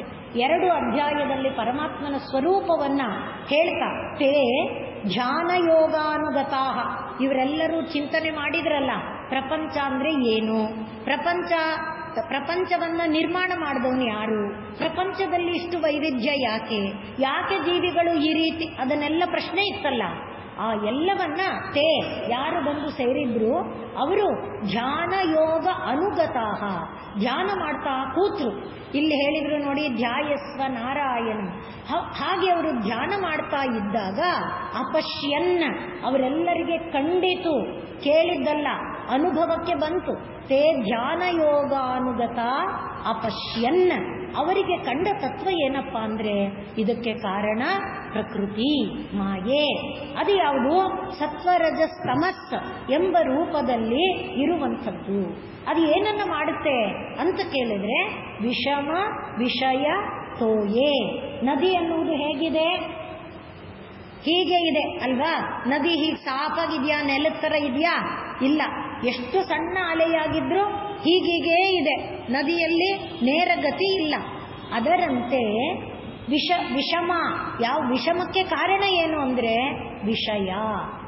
ಒಬ್ಬೊಬ್ಬನಲ್ಲಿ ಒಂದೊಂದು ಭೋಗಾಭಿಲಾಷೆ, ಒಬ್ಬೊಬ್ಬನಲ್ಲಿರುವ ಭೋಗಾಭಿಲಾಷೆಯ ಪರ್ಸೆಂಟೇಜ್ ಇದೆಯಲ್ಲ, ಅದರ ಮೇಲೆ ವಿಷಮ. ಆದ್ರಿಂದ ನೀನು ಸಮ ಆಗಿದ್ರೆ, ಎಲ್ಲರೂ ಸಮ ಆಗಿದ್ರೆ ಆಗ ವಿಷಮ ಬರಕ್ಕೆ ಸಾಧ್ಯ ಇಲ್ಲ. ಒಬ್ಬೊಬ್ಬನಲ್ಲಿ ಒಂದೊಂದು ಭೋಗಾಭಿಲಾಷೆ ಇದೆ, ನನಗೆ ಏನು ಭೋಗಾಭಿಲಾಷೆ ಇಲ್ಲ, ನಾನು ಮಹಾಜ್ಞಾನಿ ಅಂತೀಯಲ್ಲ, ನಾನು ಜ್ಞಾನಿ ಅನ್ನೋದೇ ಅಭಿಲಾಷೆಪ್ಪ, ಅದೇ ವಿಷಯಪ್ಪ ಅಂತ ಹೇಳುತ್ತೆ ಶಾಸ್ತ್ರ. ಗೀತಾಚಾರ್ಯ ಹೇಳ್ತಾನೆ ಏನಂತ, ಜ್ಞಾನ ಸಂಗೇನ ಬದ್ಧನಾತಿ ಅಂತಾನೆ. ಸತ್ವ ಎಂಬುದು ನಾನು ಜ್ಞಾನಿ, ನಾನು ಯೋಗಿ, ನಾನು ಸನ್ಯಾಸಿ ಸಾಕು, ಅದೇ ವಿಷಮಕ್ಕೆ ಕಾರಣ. ಅಂದ್ರೆ ವಿಷಯ ಅಂದಾಗ ಶಬ್ದ ಸ್ಪರ್ಶ ರೂಪ ರಸ ಗಂಧ ಇರೋದು 5. ಆದರೆ ಆ 5ರಲ್ಲಿ ಒಬ್ಬೊಬ್ಬನಲ್ಲಿ ಒಂದೊಂದು ರೇಷಿಯೋ ಪ್ರಪೋರ್ಷನ್ ಇದೆ, ಒಬ್ಬೊಬ್ಬನಲ್ಲಿ ಒಂದೊಂದು ಹೆಚ್ಚು ಕಡಿಮೆಗಳಿದೆ. ಆ ಹೆಚ್ಚು ಕಡಿಮೆಗಳಿಂದ ವಿಷಮ. ಎಲ್ಲಿ ಪರಮಾತ್ಮನ ತಪ್ಪೇನಿದೆ? ಪರಮಾತ್ಮ ಯಾಕೆ ಹೀಗೆ ಮಾಡಿದ್ದಾನೆ? ಪರಮಾತ್ಮ ಮಾಡಿಲ್ಲ.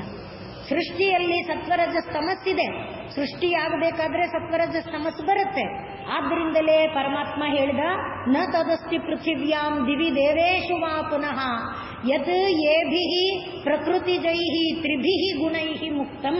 ಪ್ರಕೃತಿಯಲ್ಲಿರುವ ಈ 3 ಗುಣ ಇಲ್ಲದೆ ಇರೋದು ಯಾವುದೂ ಇಲ್ಲ.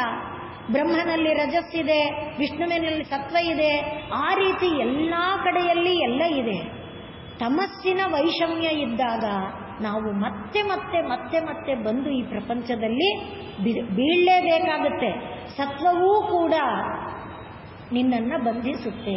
ಸತ್ವಂ ಜ್ಞಾನ ಸಂಗೇನ ಸುಖ ಸಂಗೇನ ಬದ್ಧನಾತಿ, ರಜಸ್ಸು ಕರ್ಮ ಸಂಗೇನ ಬದ್ಧನಾತಿ. ಗೀತೆಯ ಮಾತಿದು.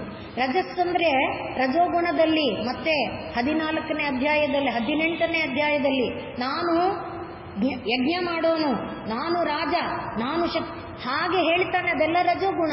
ನಾನು ಅದೇ ರೀ. ಇದೆಲ್ಲ ಇದೆಯಲ್ಲ ಕರ್ಮ ಸಂಗೇನ ಬದ್ಧನಾತಿ, ಕರ್ಮ ಸಂಘದಿಂದ ಅವನನ್ನು ಬಂಧಿಸುತ್ತೆ. ಈಗ ಯೋಚನೆ ಮಾಡ್ತಾ ಬನ್ನಿ, ಎಲ್ಲಿ ದೋಷ ಇರೋದು? ಎಲ್ಲಿ? ವಿಷಯದಲ್ಲಿ. ಆ ವಿಷಯ ವಿಷಮ ಆದಾಗ, ವಿಷಯವು ವಿಷಮವಾದಾಗ ಏನಾಗುತ್ತೆ? ಭವ ಎನ್ನುವುದು ನಿನಗೆ, ನನಗೆ, ಅವನಿಗೆ, ಇವನಿಗೆ ಸೃಷ್ಟಿಯಾಗುತ್ತೆ. ಯಾರಿಗೆ ಅದು ವಿಷಮ ಇಲ್ಲ, ಸಮ ಇದೆ, ಅವನು ನನ್ನ ಹಾಗೆ ಇದ್ದಾನೆ. ಆದರೆ ಅವನು ಗಚ್ಚನ್ನ, ಶೃಣ್ವನ್ನ, ಜಿಘ್ರನ್ನ, ಸ್ಪೃಶನ್ನ, ಪ್ರಲಪನ್ನ, ಆಲಪನ್ನ, ಸ್ವಪನ್ನ ಎಲ್ಲ ನಮ್ಮಂತೆ ಮಾಡ್ತಾನೆ. ಅವನು ಹೋಗ್ತಾನೆ, ಬರ್ತಾನೆ, ತಿಂತಾನೆ, ಓಡಾಡ್ತಾನೆ, ಮಾತಾಡ್ತಾನೆ, ನಿದ್ದೆ ಎಲ್ಲ ಮಾಡ್ತಾನೆ. ಆದರೆ ಅವನಲ್ಲಿ ವಿಷಮ ಇಲ್ಲ. ಯಾಕೆ? ಅವನಲ್ಲಿ ಸತ್ವರಜಸ್ ತಮಸ್ಸಿಲ್ಲ. ಯಾಕಿಲ್ಲ? ಸ್ವಾಮಿ ನಾನು ಶ್ರೀಧರ, ನಾನು ಶ್ರೀಧರನ ದಾಸ ನಾನು ಅನ್ನುವ ಭಾವ ಇದ್ದು ಬಿಟ್ರೆ ಆಗ ಯಾವುದು ವಿಷಮ ಆಗಲ್ಲ. ಶಬ್ದಸ್ಪರ್ಶ ರೂಪ ರಸಗಂಧಗಳು ವಿಷಮ ಆಗಿ ಬಾಧಿಸೋದಿಲ್ಲ. ಹಾಗೆ ಅದು ವಿಷಮವಾಗಿ ಬಾಧಿಸೋದು ಯಾವಾಗ? ನಾನು ಎನ್ನುವುದನ್ನು ನೀನು ತಂದುಕೊಂಡಾಗ. ಆದ್ದರಿಂದಲೇ ಭವ ಜಲಧಿ ಗತಾನಾಂ, ಭವ ಎಂಬ ಸಮುದ್ರದೊಳಗೆ ಯಾರು ಬಂದಿದ್ದಾರೆ, ಹಾಗೆ ಬಂದಿರುವವರಿಗೆ ಕಾರಣ ಏನಪ್ಪ ಅಂದರೆ ಈ ವಿಷಯ ಎಂಬುದೇ ಕಾರಣ. ವಿಷಯದಲ್ಲಿ ಕೂಡ ಮತ್ತೆ ದ್ವಂದ್ವ, ಅವನು ನೋಡು, ನಾನು ನೋಡು, ಇದು ನೋಡು, ಹಾಗೆ ಆ ದ್ವಂದ್ವಗಳು ಮತ್ತೆ ಲಾಭ ನಷ್ಟ, ಜಯ ಅಪಜಯ, ಮಾನ ಅಪಮಾನ, ಕೀರ್ತಿ ಅಪಕೀರ್ತಿ, ಸುಖ ದುಃಖ ಎಷ್ಟಿದೆ. ಆ ದ್ವಂದ್ವಗಳಿದೆಯಲ್ಲ, ಅವುಗಳಿಂದ ಅವನು ಮತ್ತೆ ವಿಷಮ, ಸಮನಾಗಿಲ್ಲ. ಆದ್ರಿಂದಲೇ ಗೀತಾಚಾರ್ಯ ಏನು ಹೇಳ್ದ? ಸುಖ ಬರಲಿ ಸಮನಾಗಿರು, ದುಃಖ ಬರಲಿ ಸಮನಾಗಿರು. ಹೇಗೆ? ದೇವರೇ ಇದು ನಿನ್ನದು. ಸುಖ ಬಂದ್ರೆ ಸ್ವರ್ಗದಲ್ಲಿಟ್ಟಿದೀಯಾ, ದೇವರೇ ಇದು ನಿನ್ನ ಕೃಪೆ. ನರಕದಲ್ಲಿ ಬಿಸಾಕಿದೀಯಾ, ದೇವರೇ ಇದು ನಿನ್ನ ಕೃಪೆ. ಆ ರೀತಿ ಇದ್ದಾಗ ಅದನ್ನೇ ಅವ್ರು ಹೇಳಿದ್ದು, ದಿವಿವಾ ಭುವಿವಾ ಮಮಾಸ್ತು ವಾಸಃ ನರಕೇವ ನರಕಾಂತಕ ಪ್ರಕಾಮಂ. ನಿನ್ನಿಷ್ಟ ಬಂದಂತೆ ಮಾಡಪ್ಪ, ಏನು ಬೇಕಾದ್ರೂ ಮಾಡು, ಆದರೆ ನನಗೇನಿರಬೇಕು? ಬಾಯಲ್ಲಿ ಪರಮಾತ್ಮ ನಾಮ ಇದ್ದು ಬಿಟ್ರೆ ಆಗ ಏನಿಲ್ಲ? ವಿಷಮ ಇಲ್ಲ. ವಿಷಮ ಇಲ್ಲ ಅಂದರೆ ನಿನಗೆ ಭವ ಇಲ್ಲ. ನೀನು ಎಲ್ಲಿಯವರೆಗೆ ವಿಷಮವನ್ನು ಹೊಂದಿರ್ತೀಯೇ ಅಲ್ಲಿವರೆಗೆ ನೀನು ದ್ವಂದ್ವವಾತ ಹತ. ಗಾಳಿ ಬೀಸಿದ್ರೆ ನೀರಿಲ್ದಿದ್ರೆ ಸಮಾನೆ. ಗಾಳಿ ಬೀಸಿದಾಗ ನೀರಿನ ಒಳಗಡೆಯ ಪ್ರೆಷರು ನೀರನ್ನು ಮೇಲಕ್ಕೆ ತಳ್ಳುತ್ತೆ ಅಲ್ವೇ? ಹಾಗೆ ಗಾಳಿ ಮೇಲಿಂದ ಒತ್ತಿದಾಗ, ಇದೆಲ್ಲ ನಾವು ಕೇಳ್ತಾ ಇರ್ತೇವೆ, ಸಮುದ್ರದ ಮೇಲಿನ ವಾಯುಭಾರ ಒತ್ತಡದ ಏರಿಕೆಯಿಂದ ಇಷ್ಟು ವೇಗದಲ್ಲಿ ವಾಯು ಸಂಚಾರ ಮಾಡ್ತಾ ಇರೋದ್ರಿಂದ ಇಷ್ಟು ವೇಗದಲ್ಲಿ ಮಳೆ ಬರುತ್ತೆ, ಇದೆಲ್ಲ ಕೇಳ್ತೇವಲ್ವೇ? ಆದ್ರಿಂದ ವಾಯುಭಾರ ಒತ್ತಿದರೆ ಕೆಳಕ್ಕೆ ಹೋಗುತ್ತೆ, ವಾಯುಭಾರ ಕೆಳಗಿಂದ ಒತ್ತಿದ್ರೆ ಮೇಲಕ್ಕೆ ಬರುತ್ತೆ. ಆದ್ರಿಂದ ನದಿಯ ನೀರಿಗೇನಿಲ್ಲ, ಆ ವಾಯುವಿನ ಭಾರ ಏನು ಮಾಡುತ್ತೆ? ಮೇಲಕ್ಕೆ ಎತ್ತುತ್ತೆ, ಕೆಳಕ್ಕೆ ತಳ್ಳುತ್ತೆ. ಆದ್ರಿಂದ ವಿಷಮತೆ ಎನ್ನುವುದು ಉಂಟಾಗುತ್ತೆ. ನಿನಗೇನು ವಾಯುಭಾರ? ಏನು ವಾಯುಭಾರ? ಸುತ ದುಹಿತೃ ಕಲತ್ರ, ಹೆಂಡತಿ ಮಕ್ಕಳು ಇತ್ಯಾದಿ ಎಲ್ಲ ಭಾರ, ಅದೇ ವಾಯುಭಾರ ನಿನಗೆ. ಆ ಭಾರ ಪ್ರಾಣ ಭಾರ ಅದರಿಂದ ನೀನೇನಾಗಿದೀಯೇ, ಮೇಲಕ್ಕೆ ಹೋಗ್ತೀಯ ಕೆಳಗೆ ಬರ್ತೀಯ. ಮಗ ಚೆನ್ನಾಗಿ ಪಾಸಾಗಿ ನಂಬರ್ ತಂದ್ಬಿಟ್ನಾ, ಏನು ಆಕಾಶದಲ್ಲೇ ಇರ್ತೀಯ. ಅವನು ಯಾವುದೋ ಒಂದರಲ್ಲಿ ಫೇಲ್ ಆಗ್ಬಿಟ್ನಾ, ಅಥವಾ ಯಾವುದೋ ಒಂದು ಕಾಂಪಿಟೇಷನ್ಗೆ ಹೋಗಿದ್ದ ಪ್ರೈಸ್ ತರಲಿಲ್ವಾ, ಅಂತ. ಹಾಗೆ ಇವೆಲ್ಲ ದ್ವಂದ್ವಗಳು. ಆದ್ರಿಂದಲೇ ಸುತ ದುಹಿತೃ ಕಲತ್ರ, ಸುತ ಮಗ, ದುಹಿತೃ ಮಗಳು, ಕಲತ್ರ ಹೆಂಡತಿ. ಹಾಗೆ ಇವರುಗಳನ್ನ ತ್ರಾಣ ರಕ್ಷಿಸುವ ಭಾರ. ಅದರಿಂದೇ ವಾಯು ಭಾರ ನಮ್ಮನ್ನ ಕೆಳಗೊತ್ತುತ್ತೆ ಮೇಲೆತ್ತುತ್ತೆ, ಕೆಳಗೊತ್ತುತ್ತೆ ಮೇಲೆತ್ತುತ್ತೆ. ಅದರಿಂದಲೇ ದ್ವಂದ್ವ. ಆ ದ್ವಂದ್ವವಾತ ಹತಾನಾಂ, ಆ ದ್ವಂದ್ವಗಳಿಂದ ನನಗೇನಾಗಿದೆ, ಈ ವಿಷಮ ವಿಷಯ, ವಿಷಯ ಎನ್ನುವುದು ವಿಷಮವಾಗಿದೆ. ಆದ್ರಿಂದಲೇ ಈ ಸಮುದ್ರದಲ್ಲಿ ಬರ್ತೀನಿ ಹೋಗ್ತೀನಿ, ಬರ್ತೀನಿ ಹೋಗ್ತೀನಿ.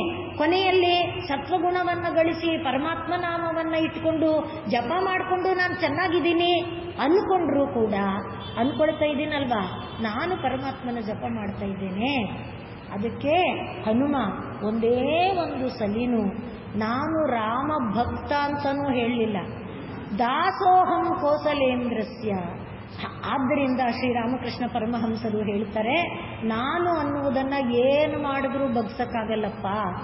ಅದನ್ನ ಪರಮಾತ್ಮನ ಪಾದದಲ್ಲಿ ದಾಸನಾಗಿ ಬೀಳಿಸಿರು, ಆಗ ಅದನ್ನು ಬಿಡಬಹುದೇ ಹೊರತು ನಾನು ಎನ್ನುವುದನ್ನು ಏನು ಮಾಡಿದ್ರೂ ಬಗ್ಸಕ್ಕಾಗಲ್ಲ. ಅದಕ್ಕೆ ನಾವು ಅವತ್ತು ಹೇಳ್ಕೊಂಡಿದ್ವಿ ಒಂದು ಕಥೆಯನ್ನ. ಒಬ್ಬ ಋಷಿ ಹತ್ರ ತನಗೆ ಏನೇನೆಲ್ಲ ಕಷ್ಟಗಳಿದೆ, ಆ ಎಲ್ಲ ಕಷ್ಟವನ್ನ ಪರಿಹಾರ ಮಾಡುವುದಕ್ಕೆ ಯಾವುದಾದ್ರೂ ಒಂದು ಶಕ್ತಿಯನ್ನ ಕೊಡಿಸ್ಕೊಡು ಅಂತ ಒಬ್ಬ ಋಷಿ ಹತ್ರ ಬಂದು ಕೇಳ್ಕೊಂಡ.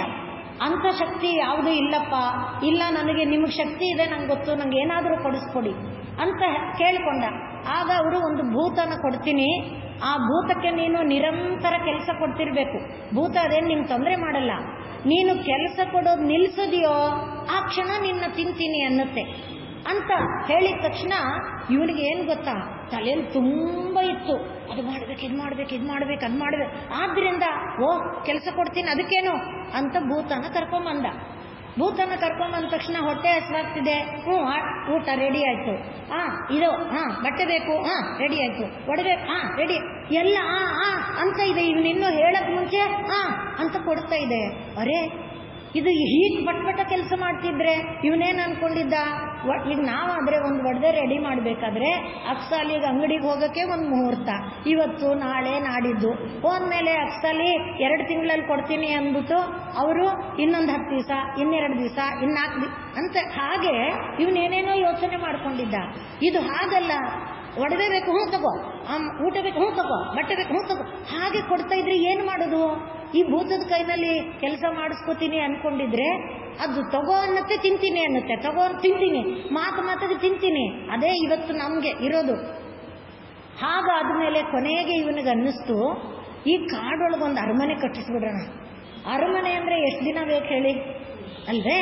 ಆ ಅರಮನೆ ಕಟ್ಟೋಷ್ಟೊತ್ತು ಈ ಭೂತ ನನ್ನ ತಿನ್ನಲ್ಲ ಅನ್ಕೊಂಡು ಅರಮನೆ ಪ್ಲಾನ್ ಎಲ್ಲ ಹೇಳ್ದ. ಹೇಗಿರಬೇಕು, ಯಾವ ಥರ ಇರಬೇಕು, ರೂಮುಗಳು ಹೇಗಿರಬೇಕು, ಅದು ಹೇಗಿರಬೇಕು, ಇಂಥದೇ ಟೈಲ್ಸ್ ಬೇಕು, ಇಂಥ ಎಲ್ಲ ಹೇಳ್ದ. ಎಲ್ಲದಕ್ಕೂ ತಲೆ ಅನ್ನಿಸ್ತು.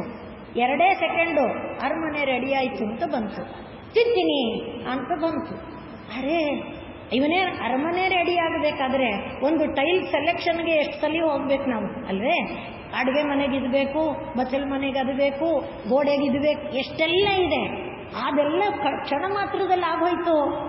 ಆಗ ಈ ತಿಂತೀನಿ ಅಂದ್ರೆ ಇನ್ನೇನು ಹೇಳೋದು, ಇವನಿಗೆ ಆತನೇ ಮುಗಿದೋದಂಗಾಯ್ತು, ಏನು ತಿಂದುಬಿಡುತ್ತಲ್ಲ ಅನ್ನೋ ಭಯಕ್ಕೆ ಅವನು ಮತ್ತೆ ಋಷಿ ಹತ್ರ ಹೋದ. ಋಷಿ ಹತ್ರ ಹೋಗಿ ನನಗೆ ಗೊತ್ತಾಗ್ತಾ ಇಲ್ಲ, ನಾನು ಅದಕ್ಕೆ ನಿಂಗೆ ಹೇಳಿದ್ದು, ಈಗ ಅದರಿಂದ ತಪ್ಪಿಸ್ಕೊಳ್ಳೋಕೆ ಏನಪ್ಪ ದಾರಿ ಅಂದರೆ ಒಂದು ನಾಯಿ ಬಾಲನ್ನು ಕೊಟ್ಬಿಟ್ಟು ಅದನ್ನು ನೇರ ಮಾಡು ಅಂತ ಹೇಳು, ಆವಾಗ ಅದು ನಿನ್ನ ತಿನ್ನಲ್ಲ.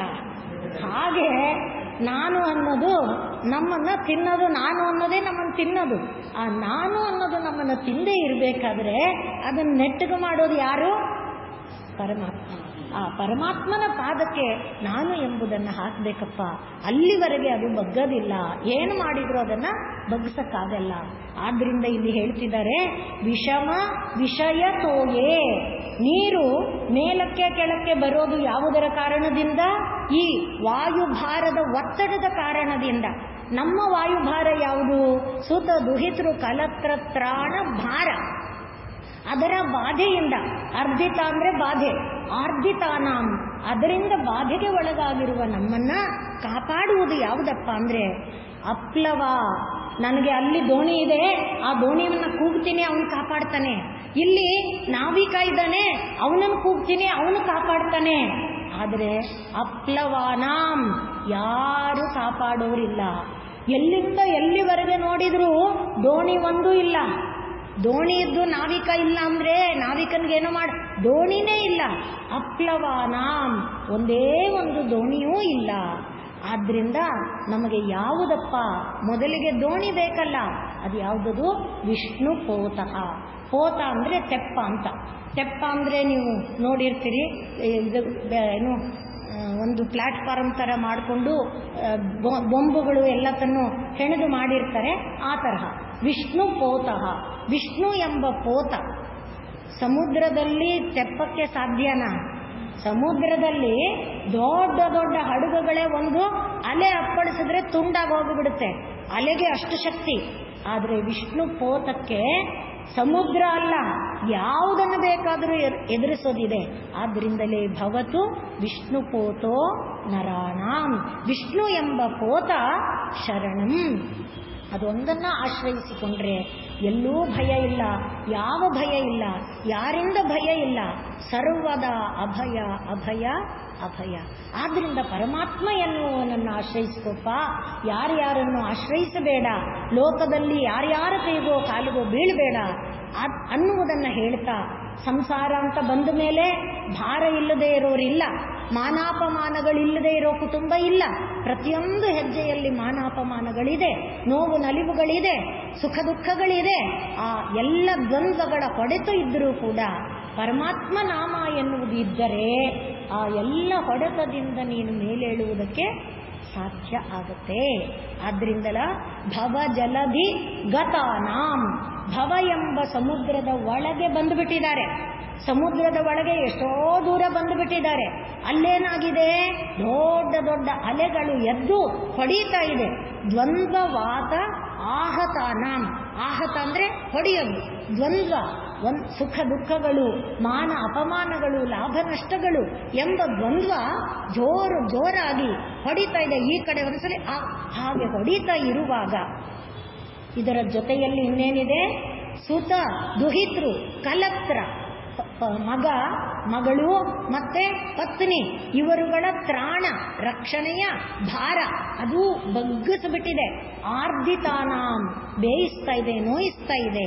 ಹಾಗೆ ಇರುವುದರಿಂದ ವಿಷಮ ವಿಷಯ ತೋಯ, ಈ ಸಂಸಾರ ಎನ್ನುವ ನದಿಯಲ್ಲಿ ಮೇಲೆ ಬರುತ್ತೆ, ಕೆಳಗಿಳಿಯುತ್ತೆ. ಹಾಗೆ ವಿಷಮತೆ ಎಂಬುದು ಉಂಟಾಗಿದೆ. ಹಾಗೆ ವಿಷಮತೆ ಉಂಟಾದಾಗ ಇದರಿಂದ ದಾಟಿ ಹೋಗೋದು ಹೇಗೆ? ಏನಪ್ಪ ಮಾಡೋದು? ಅದೇನಂತೆ ದೋಣಿಗಾರನ್ನ ಕೂಗುಬಿಡ್ತೀನಿ, ಫೋನ್ ನಂಬರ್ ಇದೆ. ಅಪ್ಲವ, ದೋಣಿ ಇಲ್ಲ. ಅಪ್ಲವಾನ ಮಜ್ಜತಾಂ, ಆ ಸಮುದ್ರದೊಳಗೆ ಮುಳುಗೋಗ್ತಾ ಇದ್ದೇವೆ. ಸಾಕು ದೇವರೇ, ಇನ್ನು ಸಂಸಾರದಲ್ಲಿ ಬರಲಾರೆ ಕಣೋ, ಸಾಕು ಮಾಡಪ್ಪ ಅಂತ ನೀನು ಬೇಡಿಕೊಳ್ಳುವಾಗ ಅಪ್ಲವ, ಯಾವ ನೌಕೆ ಇಲ್ಲ. ಆದರೆ ಭವತು ಶರಣಮೇಕೋ ವಿಷ್ಣು ಪೋತಃ, ವಿಷ್ಣು ಎಂಬ ಪೋತ ನಿನಗೆ ಆಶ್ರಯವಾಗಿದ್ರೆ ನೀನು ಕಾಪಾಡೋ, ಸಾಕು ಕಣೋ ಸಂಸಾರ ಅಂದ್ಯ, ನಿನ್ನ ಪಕ್ಕದಲ್ಲಿ ತೆಪ್ಪ ನಿಂತಿದೆ. ನೀನು ಕೂಗಿದ ಗಳಿಗೆಯಲ್ಲಿ ನಿನ್ನನ್ನು ಉದ್ಧರಿಸೋದಕ್ಕೆ ಆ ದೋಣಿ ಬರುತ್ತೆ. ಆದ್ರಿಂದ ಭಗವಂತ ಎನ್ನುವ ದೋಣಿಯನ್ನು ಆಶ್ರಯಿಸ್ಕೊಪ್ಪ. ಅಂಬಿಗ, ನಾ ನಿನ್ನ ನಂಬಿದೆ, ಆದ್ರಿಂದ ನನ್ನನ್ನು ನೀನು ಈ ಭವದಿಂದ ದಾಟಿಸಿ ಬಿಡು ತಂದೆ ಎನ್ನುವುದಾಗಿ ನೀನು ಕೂಗಿದರೆ ಸಾಕು, ಸಾಕು ಈ ಸಂಸಾರ. ಆ ಸಂಸಾರ ಸಾಕು ಅನ್ನುವಾಗ ಏನು ಬರಬೇಕು? ವಿಷಯ ತೋಯದಿಂದ ವಿಮುಖತೆ ಬರಬೇಕು. ಶಬ್ದ ಸ್ಪರ್ಶ ರೂಪ ರಸಗಂಧಗಳು ಅನುಭವಿಸಿದ್ದು ಇನ್ನೂ ಸಾಲದು. ಯಾರು ಹಾಗೆ ಹೇಳ್ತಾರೆ ಅನ್ಬೇಡಿ, ನೀವೇ ಕಣ್ಣಲ್ಲಿ ನೋಡ್ತಾ ಇರ್ತೀರಿ. ಇನ್ನೇನು ಬಿದ್ದೋಗಿ ನಾಳೆ ಅಲ್ಲ ನೆಕ್ಸ್ಟ್ ಉಸಿರೇ ಹೋಗುತ್ತೆ ಅನ್ನುವ ಗಳಿಗೆಯಲ್ಲೂ ಅವತ್ತು ನಾವು ಕತೆ ಹೇಳಿದ್ವಿ. ಮುದುಕ ಒದ್ದಾಡ್ತಾ ಇದ್ದಾಗ ಡಾಕ್ಟ್ರು ಇಂಜೆಕ್ಷನ್ ಕೊಟ್ಟ ತಕ್ಷಣ ನೋಡಲ್ ಮೇಕೆ ಕಡ್ಡಿ ಮೇಯ್ತಾ, ಪೊರಕೆ ಕಡ್ಡಿ ತಿಂತ ಇದೆ ಅಂತ ಅಲ್ವೇ? ಆ ರೀತಿ ನಮ್ಮ ಮನಸ್ಸು ಬಾಧೆ ಪಡೋದು ಹಾಗೆ. ಆದ್ರಿಂದ ವಿಷಯದ ಕಡೆಗೆ ಭೋಗ ಇದೆಯಲ್ಲ, ಆ ಭೋಗ ಲಾಲಸೆ ಮುಗಿಯಲ್ಲ. ಭೋಗ ಲಾಲಸೆ ಮುಗಿಯೋದಕ್ಕೂ ಕೂಡ ಪರಮಾತ್ಮನನ್ನೇ ಆಶ್ರಯಿಸಬೇಕು. ಪರಮಾತ್ಮನನ್ನ ಹಿಡ್ಕೊಂಡ್ರೆ ಎಂಥ ಒಂದು ವಿಪತ್ತಿನಿಂದಲೂ ಕೂಡ ಅವನು ಪಾರು ಮಾಡ್ತಾನೆ. ಅದಕ್ಕೆ ಮತ್ತೆ ಎಲ್ಲ ಭಕ್ತರ ಜೀವನ ಚರಿತೆ ನಮಗೆ ದೃಷ್ಟಾಂತದಲ್ಲಿ ಕಂಡು ಬರುತ್ತೆ. ಮತ್ತೆ ನಾವು ನೋಡಿದ್ವಿ ಭದ್ರಾಚಲ ದಾಸನನ್ನ ಎಂಥ ಒಂದು ಸೆರೆಯಲ್ಲಿ ಹಾಕಿ ಮುಳ್ಳುಗಳು ತುಂಬಿದ ಕಬ್ಬಿಣದ ಗುಂಡುಗಳಿಂದ ಸುತ್ತಿ ಸುತ್ತಿ ಬಡೀತಾ ಇದ್ರೆ ಪರಮಾತ್ಮ ಏನು ಮಾಡ್ದ? ತಾನೇ ಬಂದ, ತಗೊಳಪ್ಪ ಅವನೇನು ಕೊಡಬೇಕು ಅಂತ ಚೀಲದಿಂದ ದುಡ್ಡು ಸುರಿದ, ಎಣಿಸ್ಕೋ, ಲೆಕ್ಕ ಬರ್ಕೊಡು, ಅವನು ಸಂದಾಯ ಆಗಿದೆ ಅಂತ. ಮತ್ತೆ ಚೀಟಿ ತಂದು ಅವನ ಕೈಗೆ ಹಾಕಿ, ಹೋಗು ಸಂದಾಯ ಆಗಿದೆ ಕೊಡು, ನೀನ್ ಸೆರೆಯಿಂದ ಬಿಡಿಸ್ಕೋ ಅಂದ್ರೆ ಪರಮಾತ್ಮ ಆ ರೀತಿ ವಿಪತ್ತಿನಿಂದ ಕಾಪಾಡ್ತಾನೆ. ಅದಕ್ಕೋಸ್ಕರ ಅವನನ್ನ ಆಶ್ರಯಿಸು. ಭವಜಲಧಿಗತಾನಾಂ ದ್ವಂದ್ವವಾತಾಹತಾನಾಂ ಸುತದುಹಿತೃಕಲತ್ರತ್ರಾಣ ಭಾರಾರ್ದಿತಾನಾಂ ಕಲತ್ರತ್ರಾಣ ಭಾರಾರ್ದಿತಾನಾಂ ವಿಷಮ ವಿಷಯತೋ ಯೇ ಮಜ್ಜತಾಮಪ್ಲವಾನಾಂ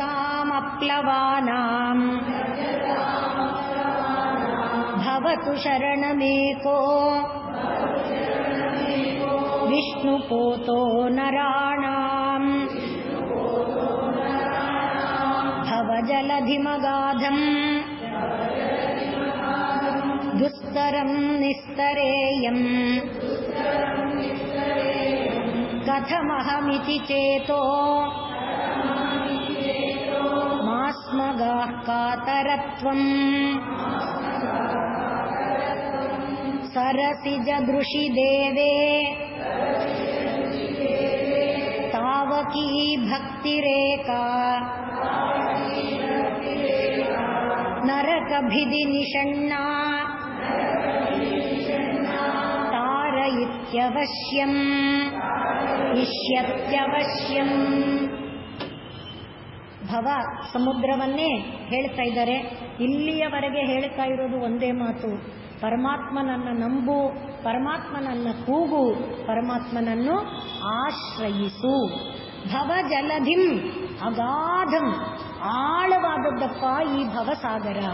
ಅಗಾಧಂ ಭವ ಜಲಧಿಂ, ಎಷ್ಟು ಆಳ? ಸಮುದ್ರದಲ್ಲಿ ಮುಳುಗಿ ಹೋದವರನ್ನ ಎತ್ಕೊಂಡು ಬರಕ್ಕಾಗತ್ಯೋ ಅಷ್ಟು ಅಗಾಧ. ಸಮುದ್ರ ಅಗಾಧವಾಗಿದೆ. ಭವಜಲಧಿಂ ಅಗಾಧಂ, ಅದು ದುಸ್ತರಂ, ದಾಟುವುದಕ್ಕೆ ಅಸಾಧ್ಯವಾದದ್ದು. ಆದ್ದರಿಂದಲೇ ಸುಂದರಕಾಂಡದ ಮೊದಲನೆಯ ಅಧ್ಯಾಯವನ್ನ ಯಾರು ಮುಕ್ತರಾಗುವುದಕ್ಕೆ ಅಪೇಕ್ಷಿಸ್ತಾರೆ ಅವರು ಪ್ರತಿದಿನವೂ ಅದನ್ನು ಪಾರಾಯಣ ಮಾಡಿದರೆ ಭವಸಾಗರವನ್ನು ದಾಟಿ ಬಿಡ್ತಾರೆ ಅಂತ ಫಲಶ್ರುತಿ ಇದೆ. ಯಾಕೆ ಅಂದರೆ ಹನುಮ ಭಗವಂತನ ನಾಮವನ್ನು ಬಾಯಲ್ಲಿ ಇಟ್ಟುಕೊಂಡು ದುಸ್ತರವಾದ ಸಾಗರವನ್ನು ದಾಟಿಬಿಟ್ಟ. ಸಾಗರದಲ್ಲಿ ಮತ್ತೆ ಮೈನಾಕ ಬಂದ ಸತ್ವರೂಪದಲ್ಲಿ, ಅಂದರೆ ನಾನು ನಿನಗೆ ಉಪಕಾರ ಮಾಡ್ತೀನಿ, ನಾನು ನಿನಗೆ ಹೆಲ್ಪ್ ಮಾಡ್ತೀನಿ, ನಾನು ನನಗೆ ಫ್ರೆಂಡ್ ಆಗಿರ್ತೀನಿ, ಆ ಥರ ಎಲ್ಲ. ಅದನ್ನೂ ಒಪ್ಕೋಬೇಡ. ಇವಳು ಬಂದ್ಲು, ನಿನ್ನ ಶಕ್ತಿ ಇದನ್ನು ಪರೀಕ್ಷೆ ಮಾಡ್ತೇನೆ, ಅದು ರಜಸ್ ರೂಪದಲ್ಲಿ.